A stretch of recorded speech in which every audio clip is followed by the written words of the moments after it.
Hi,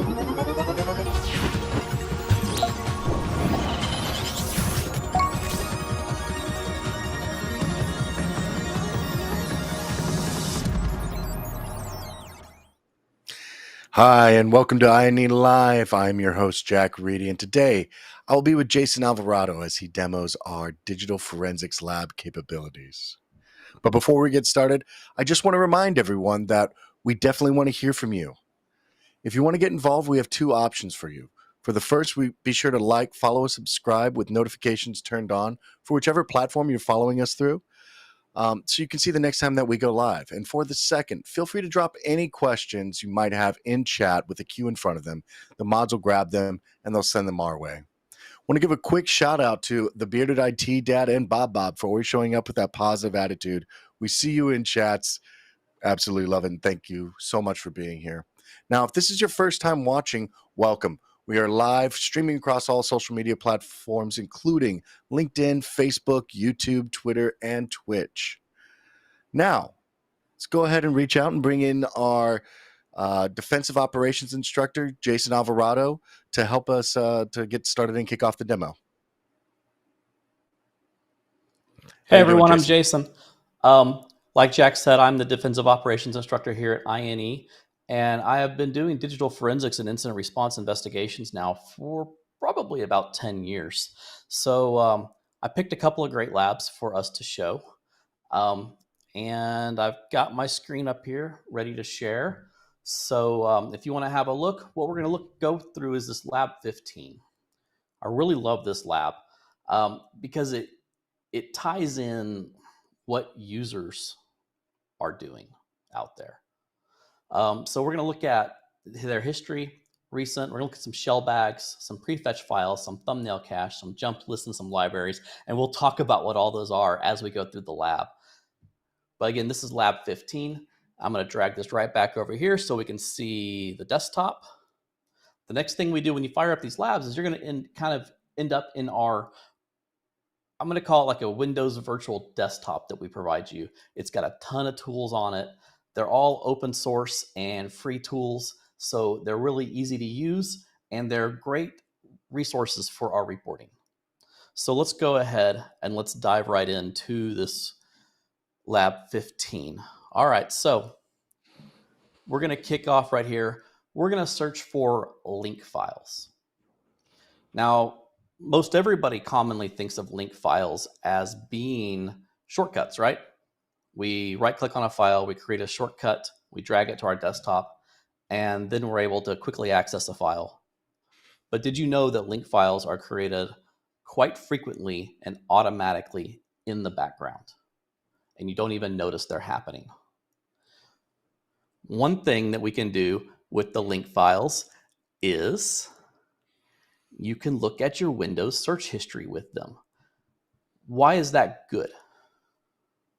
One great reason why that's good is we're tying records of what the user did to the system. So the system is automatically recording user activity, and that's what we really want to do. We really want to tie what that user did on the system.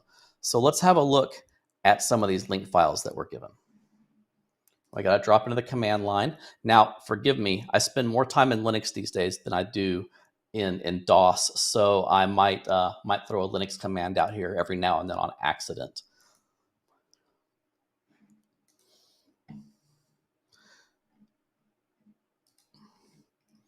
So the one thing we're going to do is we're going to look at a tool that they give us called LECMD. And the great thing that I love about our labs on these is it actually lets you explore. So let's just do it lecmd.exe-h and throw up the help file and see what this thing does for us. It takes a little bit of time to do these. Some of these tools were written in .NET. They're not the most optimal, but they do a great job. And these are a lot of Eric Zimmerman tools.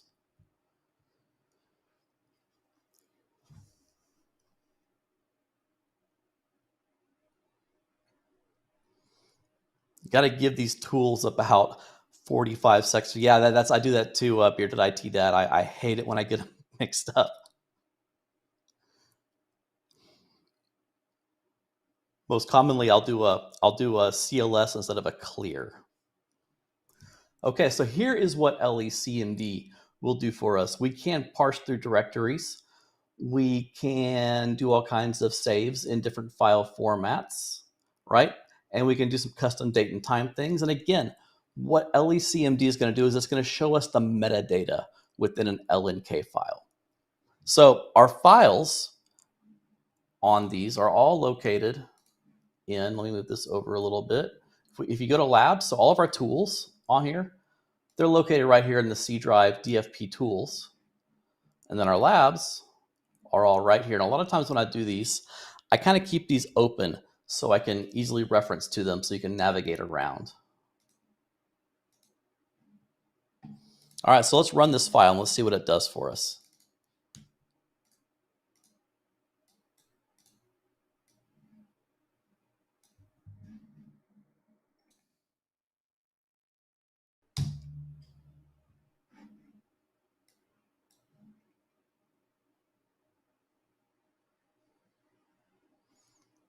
So what we're doing is we're processing this link file here, looking at the metadata, and we're looking to see potentially what the user was searching for.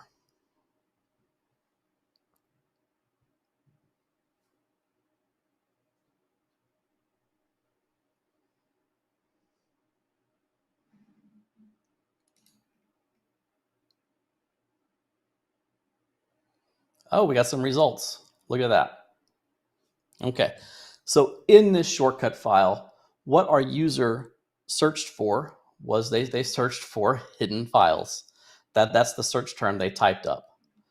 One of the great things about this is not only can I tell what they searched for, but if I look up here when the source file was created, on this one I can see that the source file was created on 6/21/2016 at 14:57:28 as a timestamp, and that's going to be the local system time. So we have some really great documentary evidence and system record evidence, and we have exactly what the user typed in. These come in handy a lot of times, especially when you get into some old court cases, such as case like if you want to say Casey Anthony. They're able to pull the search data and they can tie it really back to the user, because not only does it record what you typed, but it also records that personality in there, like misspelling things that you're searching for. And that is really awesome, because now that really ties it back to users, because computers don't always misspell words, but I do, and so do a lot of people. So that's one fun one. Let's scroll down. There's another neat tool in here that I love. It's called shell bags. So Anybody in the comments want to type in what shell bags do? So Jason, with that, when Yeah. you're pulling out the stuff and the timestamps that are there, Oh yeah, we'll go back to that. Yeah. well, we don't have to go back to it. I'm just asking real quick as we're troubleshooting the brief here. When we talk about timestamps and reporting and things like that, especially in a court of law, it's good to see what is going on around those as well, right? It's not just that specific log type, but you could correlate that timestamp with other events that are happening on the system, right?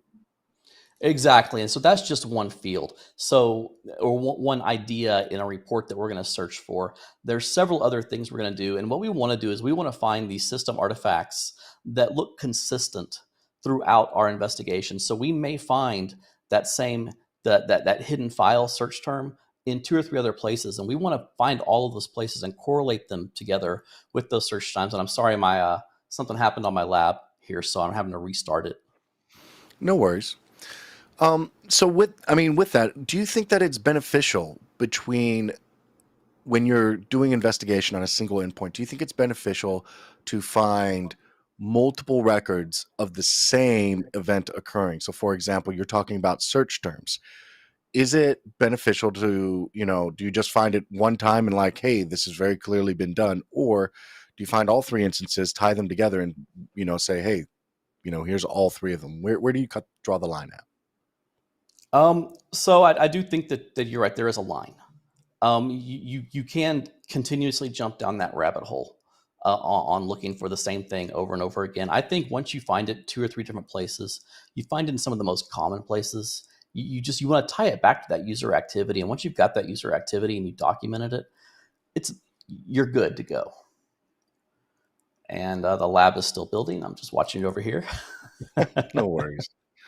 And that's really what we're doing when we're talking about looking at different types of user activities. So when I look at,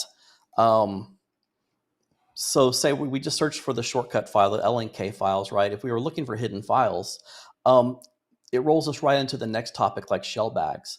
They're going to find the files, and then something like a shell bag is going to show me their file explorer history of them clicking along and through there. So that's good evidence, right?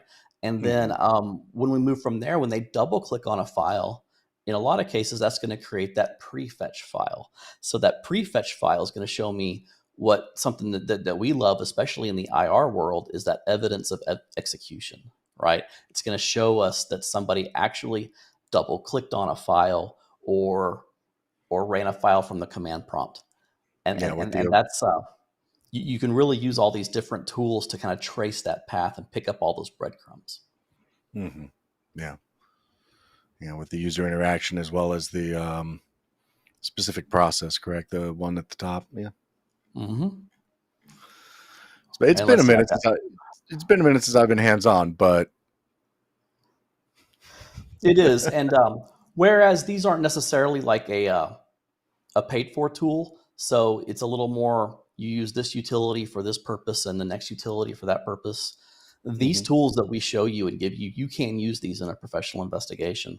So you don't just have to get stuck on I only use this software package for forensics. These Zimmerman tools they're truly excellent tools. And yep, all right, I am ready to show you guys some jump lists. Okay, excellent. Well, as you're starting up with that, do you lose access to that activity after a reboot from Bob? Oh, so that's the great Windows question right there for forensics. Do we lose something if we reboot? The answer is it depends.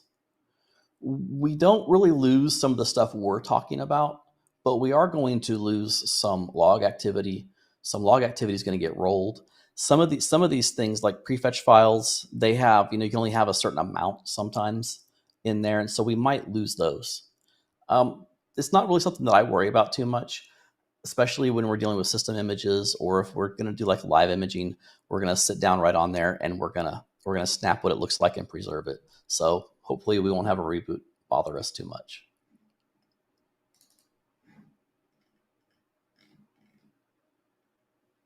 Just fire up Shellbag Explorer here real quick.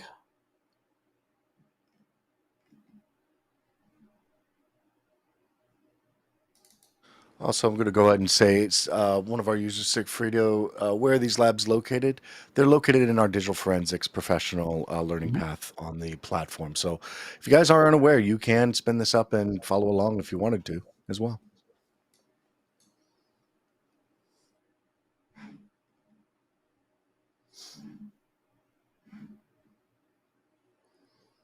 And like I said, and this is just me waiting for this one to come up.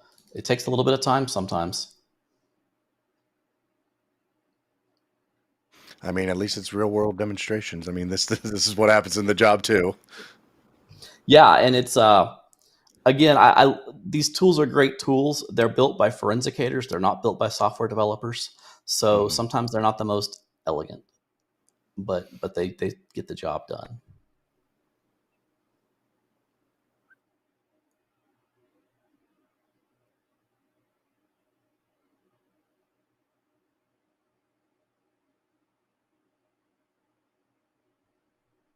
So as we find these things in the digital forensics reporting environment, what would be some of the things that you would copy down for your notes or for the actual report itself?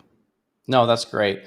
In a forensic investigation, I've either got a notepad right down here, or I've got OneNote up on my other screen, or some type of note-taking tool. I am taking note of all the tools I use. Sometimes if I have to type in a command, I'll notate the command I used, or I'll save it off somewhere just so I can repeat that process again if I need to, because everything we do in forensics has to be repeatable. And then I'm always going to notate the results. and they're kind of contemporaneous notes. So if I'm using some type of note-taking thing, I'm going to snip a screenshot and drag it over and put it in my notes, or I'm going to write down what I did and what the result was. That can be a little cumbersome these days. So we do, rely more on digital notes than handwritten notes, because you try writing out a 30-character hash and not messing it up. I don't want to do that anymore. No, I don't want to trust myself to remember it either Yeah. as I'm typing it. But quite frankly, the idea is, Jack, is so that I do an investigation and you can read my notes and you can recreate every single thing that I did. Exactly. With that, I mean, we even get to the point of at times copying down the version number of the software that we're utilizing for the investigation as well. So, Right. So we got Shellbags Explorer open now. So we have a couple options here. We can load the active registry, or we can load an offline Hive. Since we're working in forensics, we've already preserved this. So let's fire up this offline Hive.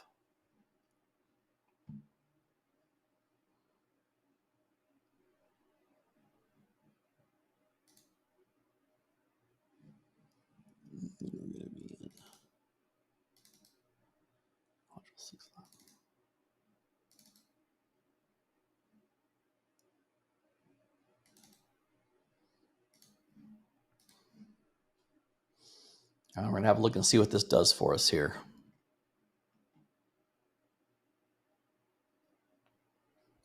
So first thing is that we get a just some little statistics on what we found. So we found 63 shell bags.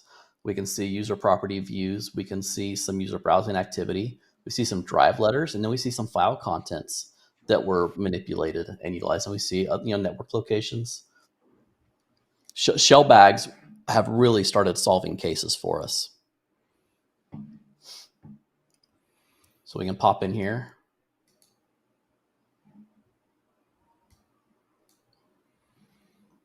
Just browse around here. So what we can see on this one here is we can see that the user actually accessed these directories and they accessed these files. And here's our date and timestamps for it. We can see that they accessed an E drive.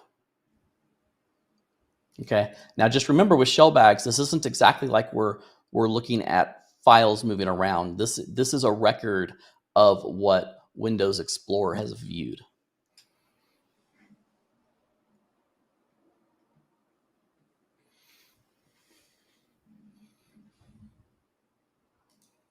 But we can kind of get a sense when we look through here as to what all the user has gone in and done on this. Look, it looks like they modified the Windows firewall.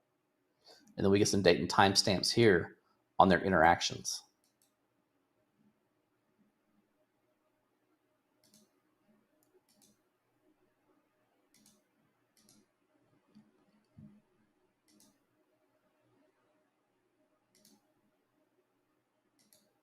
And look, that might be something I'm interested in, right, Jack? What do you think? Exfil? absolutely, that looks Yeah. interesting. So, and sometimes this is what you have to browse around in here. This one is actually related to the lab. So we're looking for what we'll say is contraband in the lab, and we do like to do real life situations.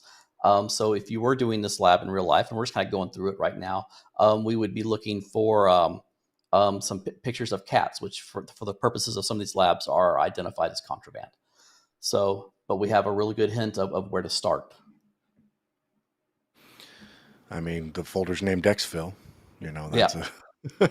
it doesn't get any more on the nose than that. I mean, maybe not malware. No, it doesn't. But you know what? In my experience from incident response, I do have threat actors that will just flat out name a folder exfil. Yeah, no, I've also ran into those cases too. You name them Exfil, you name them. I also like scripts that are named randomly for what they do, like password grabber or things like that. Like they don't change the default values. Yep. So let's have a look at Prefetch files. Let me find Prefetch Explorer here real quick. I think they put it somewhere else.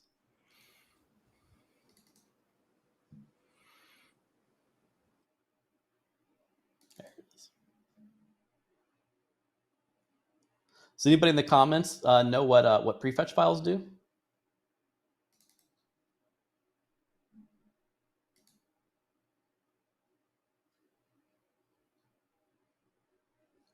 Prefetch files are kind of prefetch files are kind of an older thing that happened with our HDDs, where it took some time to load some executable files. So what Windows would do is it would record some of the memory it needed to load the program, right? And when there you go, I see somebody posted in there. And so instead of executing all the program commands, the prefetch file will just shove that right into memory. Um, so that's a Windows purpose. But what we forensics do is we can see a record of those prefetch files when they were executed, dates, timestamps, those sorts of things. And so that really gives us that evidence of execution. Really helps when we are looking for malware. So from the bearded IT dad, can you do a search, or do you just have to browse it through this program? Sometimes I don't use the tool so much to print this one. Let's see. We browse it. Yeah, it's mostly browsing. Again, remember, these are simple tools. These are very simple tools.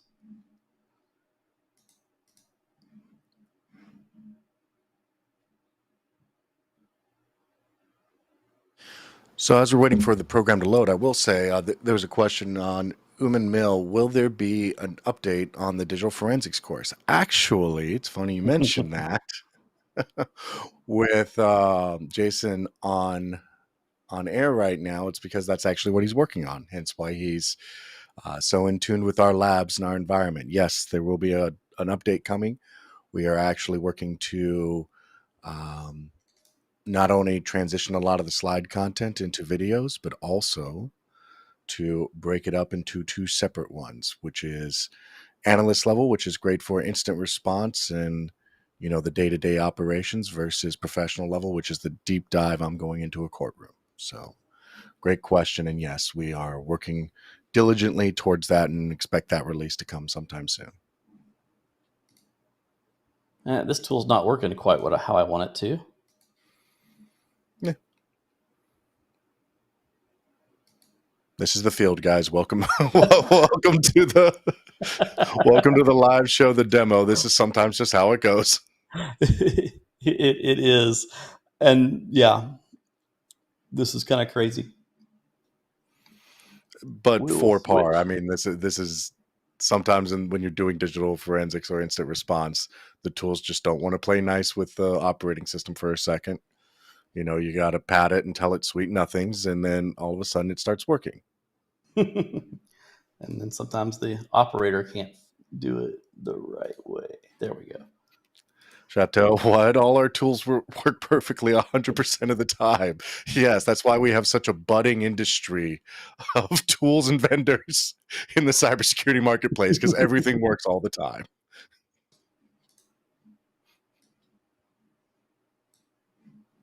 Let's try.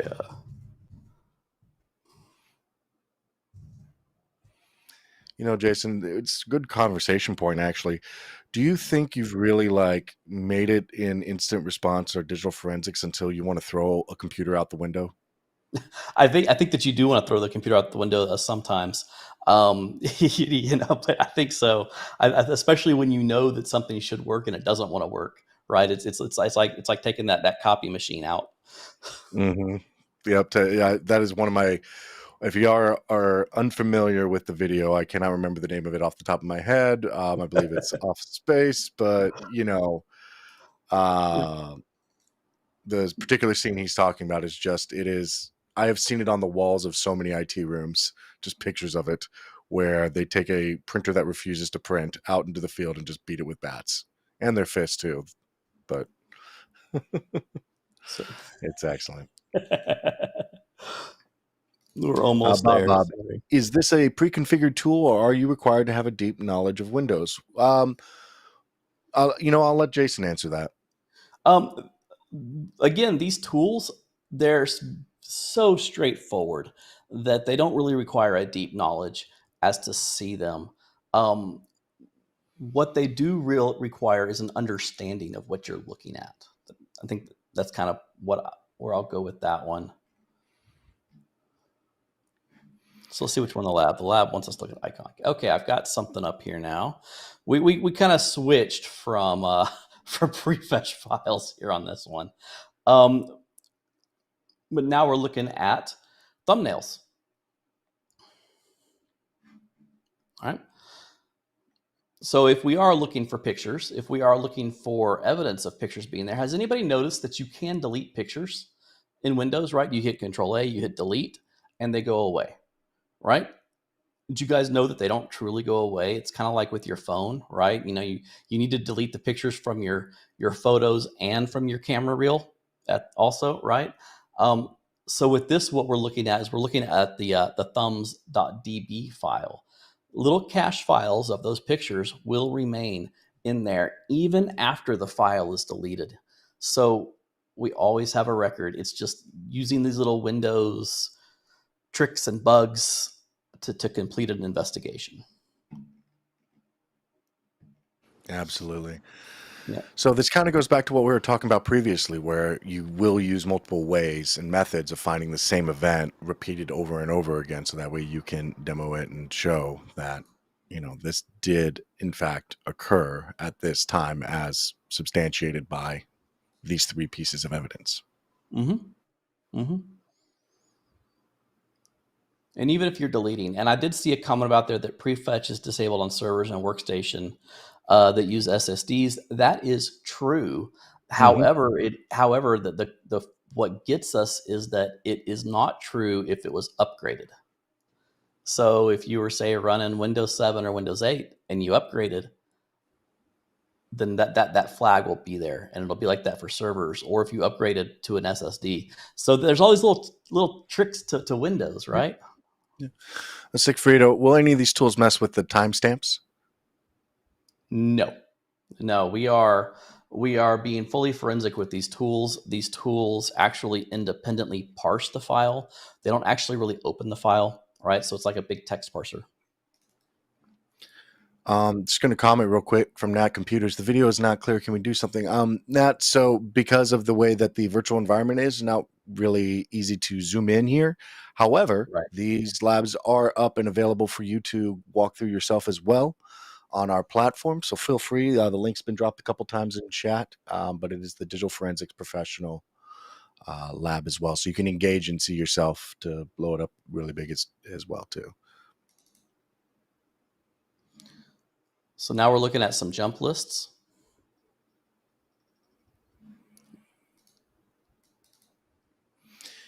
Can you talk about the jump list and their what specifically they're attached to as far as events go?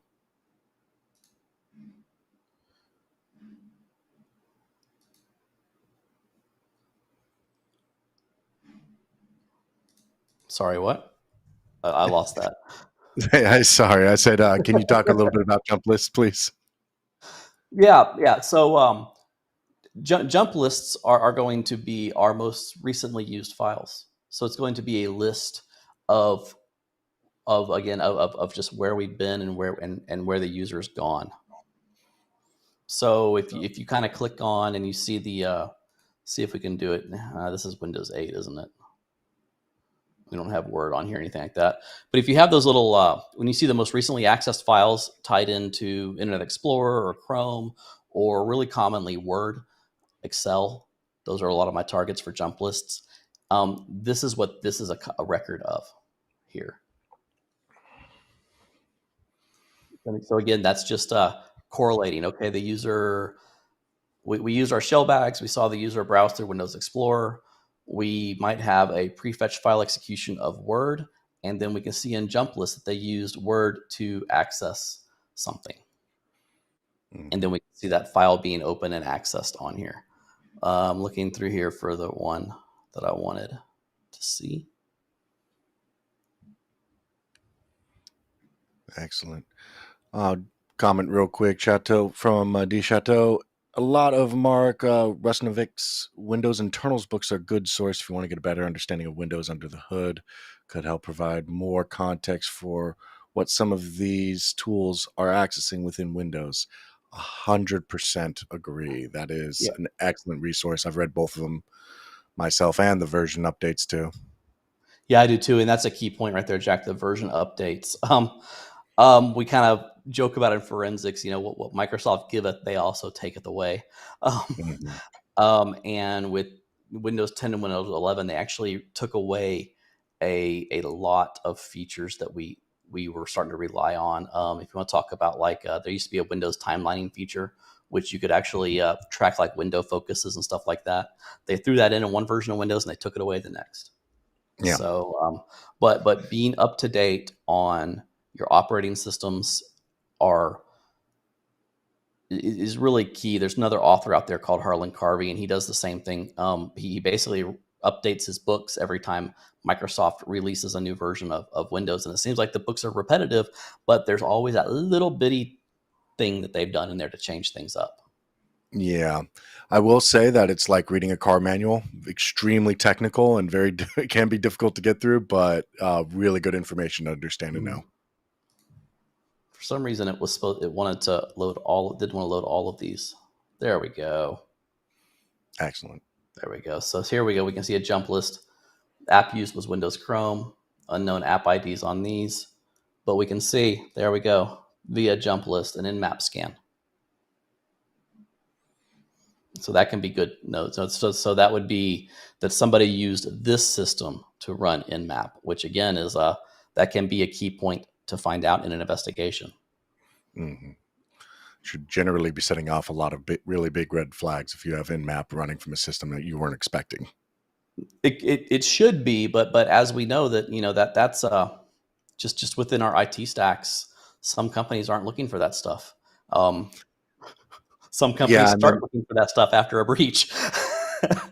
I always ran into the issue of trying to convince business leaders that what their local IT staff is doing is bad. Like, I just saw you using Hiren's boot disk, which if you guys don't know, that can be used for password cracking as well locally. And I once had to explain to a business leader, hey, this guy is bypassing our security standard and we're not putting that computer back on until you clean it up. And yeah, it's fun. It's So fun. I'm going to jump over to a different lab right now. We're going to do some wire sharking real quick. So I'm firing that lab up. Excellent. So we're going to be analyzing some certificates in traffic. There you go. Yep. Excellent, excellent. Windows taking away my RSAT tools from the bearded IT dad. Very nice. Shout out to the higher ends, man. Haven't heard that name in a long time. Yeah. This was actually not that long ago, surprisingly, of all things. But yeah, higher ends is one. Another one was Nmap. I would find Nmap on random administrators' computers, and it was we're debugging the network. Okay, well then use Wireshark, man. Don't use Nmap. Do you know how many flags I get whenever you install and use Nmap? Yep. I go away. I used to use tools like InMap. Oh, back when it was I'm sorry, Wireshark. Back when Windows had one that they provided, and you used to use that to figure out all the all when there was somebody. The browse master collisions. That's what I was thinking of. And that's way back into Windows 98. And when you mix Windows 98 and Windows NT in the same environment, and things went poorly. Back when you could have broadcasting storms and that was a thing. Yeah, yeah. You used to have to actually watch basically Wireshark traffic and figure out who the offender was, and then go and solve the problem. Are you telling me you back on the token ring days of network I, topology? I am dating myself a little bit, but typically you'd see something going on, the phone would go ringing like crazy, and you just go look at the network closet, and you'd see all the lights pulsing the same. Like, uh-oh, fire up the Back network in my monitor day, tool. token ring was a physical token I handed left and right. And yeah, DChateau, yeah, there are legitimate use cases for Nmap Yeah. for network system admins. I thoroughly agree with that. You just have to do the whole, is it authorized activity, right? Mm-hmm. Okay, so we got our lab fired up here. One thing again, looking at this, we are in lab 24. If you guys want to have a look at this on another day in the future, we walk through just looking at, what is an SSL certificate, right? So let's browse to the right spot here. Now that I'm back in Linux.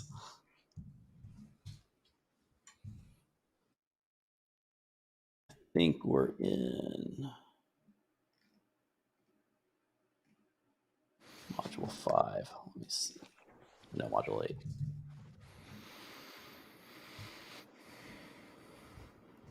Oh, module 7.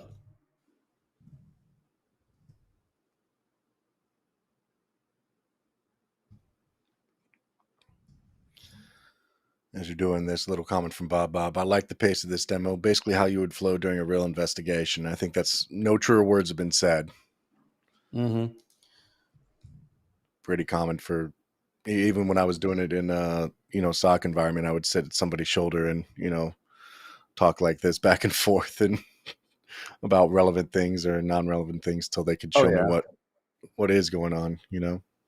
It actually kind of reminds me of like an incident conference bridge sometimes. Mm-hmm.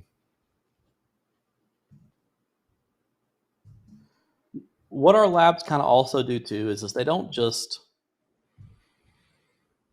show you how to do something without some understanding. So like in this lab, the first thing they want you to do is just have a look at a certificate, right? What is a digital certificate? What does it look like? What are the important parts about it?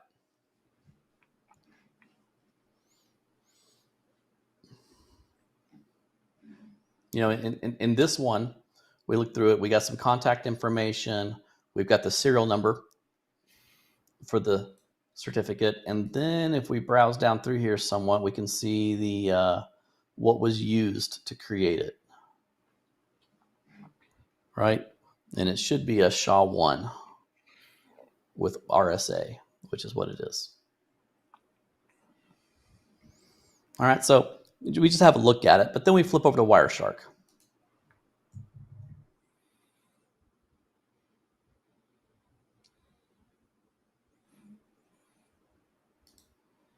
And let's load up this PCAP.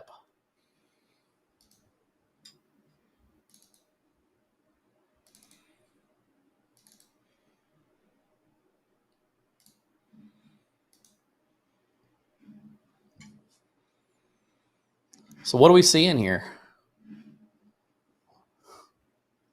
We see a lot of traffic. The problem is with this is when we start looking at what's going on here.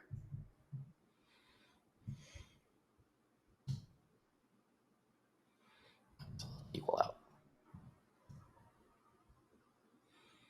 Right, this is the problem, right? When we're looking at port 443 traffic, we can't really see any of this stuff, can we? It's SSL. It's designed for us not to see it.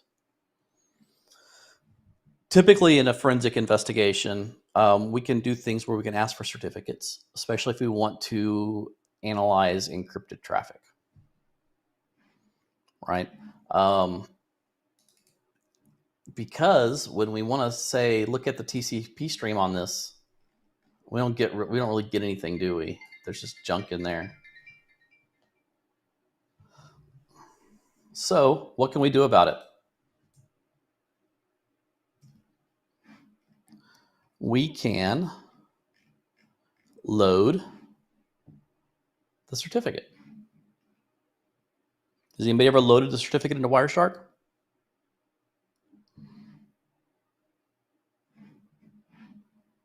File.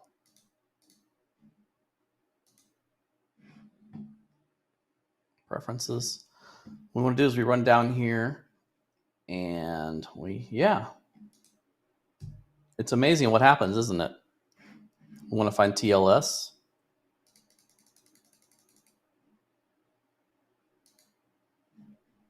We edit the RSA keys. The first thing we want to do is we want to punch in the IP address that we want to look at.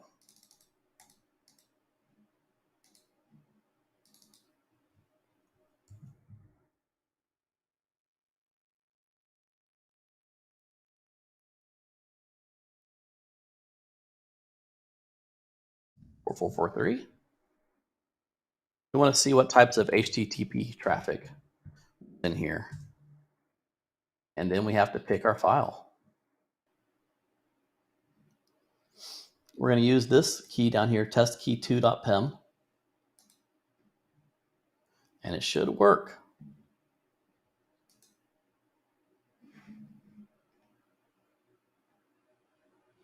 Now when we go look for SSL traffic, it's decrypted. All right, and then we can still, and this tripped me up the first time I did it too, but we still want to follow the TLS stream on that, even though we can see the HTTP now, we want to follow TLS stream, and what we get is a decrypted representation of the web page. And if you go back to your original Wiresharking where you did the follow TCP stream and you were able to download and extract file contents, that kind of stuff, you could take this lab further like that, and then you would be able to extract things like files and all their web browsing activity. This is very similar to what you see on these Gen 7 on these next gen firewalls that will they'll strip out your SSL data, they'll put there in, and they'll do the inspections and then send it out as if it was encrypted. Very similar concept. But this is a good way to look at the encrypted traffic going over a network. So, question from Bob. In the lab scenario, where did you get that key? And I think they mean like in the scenario where would you have grabbed the PEM file? The PEM file, that's a good question. Whenever I'm doing forensics and whenever I'm doing an IR, one of my questions and my standard kind of intake of the case is, are you using encryption? And then the answer is yes, no, maybe, we don't know, right? If they say yes, it's can you provide me the keys? If they cannot provide you the keys, then you're kind of at a loss in this scenario. But if you're in a large domain, or if your admins have encrypted the information on purpose, then they will have a key that they can provide you in most cases. Excellent. Yeah. But yeah, that's encryption. You always have to ask. You can't really decrypt it. At least I wouldn't try. I don't.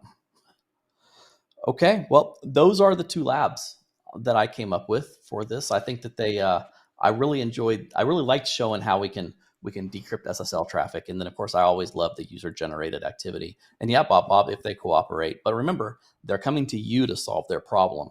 So they should be cooperating. Hopefully. Yeah. Hopefully. Yeah. But I mean, with that though, one of the things that I like, and while we had a couple hiccups, which the forensics tools on Windows, they're going to be hiccups. It is in browser access though. I remember whenever I was starting up having to spin up so many VMs and get, pull stuff down and everything else. And I don't know if anybody else has gone through the lovely pain that is trying to get Defender to stop deleting your forensic data because it contains malware. It makes it much more accessible. I would argue, being virtualized and just a simple click away with the URL. Yeah, working in VMs, I think that's what we tend to like to do the most. I mean, it's a lot easier to blow away a VM also when you're done with your investigation than it is to reimage your forensics workstation, which is what we used to do in the bad old days. Now I can just hit the delete button in VMware and then do create new for a new case. Yeah. And then if I do have like forensics break boxes where Defender is basically turned off unless I want to scan for malware, because as you well know, sometimes we need to generate that malware activity so we can see what it does. The Defender is a pain for me because I will even get reports from people trying to pass a certification exam, but because it has strings in it that are malware adjacent, Defender will delete the PDF. It's fun. It's fun. Yeah, it's but at least I think I was doing a ransomware investigation once, and I loaded up a customer hard drive, just like Bob says. I set a hard drive, and within seconds of loading up the hard drive, even from an image, we had to do a live mount, and within seconds it was like I deleted the maze. It's like, well, I guess we know what was on here. That's good. I think one of my favorite ones is when I was doing IR on a SOC desk. I got a ticket in because somebody flagged for like 2,200 AV alerts within a couple seconds. And what happened is the individual came back from a deployment, plugged into our regular network with a hard drive that he had on deployment, and it was extremely dirty and filled with viruses. Um, and what I loved about it though was it was my old boss. And I and happened since I had left him, I had moved into the SOC analyst role and position and stuff. And so I'm having to write a ticket up on my old boss who had just deployed and gotten back and everything else like that. So it was great whenever it's like, hey, yeah, you know that hard drive you plugged in, just take it outside and shoot it, man. It's not going back on it's not going back on the network. I love the on those. I love the false positives you had to treat as real, and Oh that's yeah. for every Mac update, right? They don't whitelist their files before they issue their updates, so they'll throw Mhm. out like a Mac OS update, and all the SOC alarms will go off on malware because it's an unknown file. Yep. Yep. Very much so. And what's also great about that too is whenever you have a primary Windows IT environment, and all of a sudden graphic designers just have a random Mac in there, and the Windows guys are like looking at you like, "What do you mean?" It's That's the uh, way that's actually what went through my head because I think that was the media department where that happened to me at. common, very frequent, where I get into an enterprise environment and all of a sudden it's just this section of Macs, and I'm like, "Let me guess, marketing? You know, graphic designers, illustrators." Yeah, but I don't know why they don't. It's the only operating system that I see do that in the SOC, but it sets off file integrity management, it sets off AV, it sets off everything. Absolutely. Yeah, Well, Jason, I got to say, this has been wonderful. Thank you so much for the time. Thank you so much for the demo. Look forward to talking to you again real soon about everything and seeing, as we progress with what's the next digital forensics course I believe that you're coming out with soon. well, we're working on revamping the digital forensics courses. So I think what you're going to see is you're going to see that that digital forensics professional, but updated and with videos. Mhm. Yeah, and I think the next one you've got coming out, what is it? File and disk File analysis. and disk. Yep, file and disk. Yep, that's the next course coming from you. Excellent. So looking forward to that dropping as well for the community and everything. So I'm going to go ahead and say goodbye to you for now and wrap this up. Yeah, Appreciate you. thanks a lot.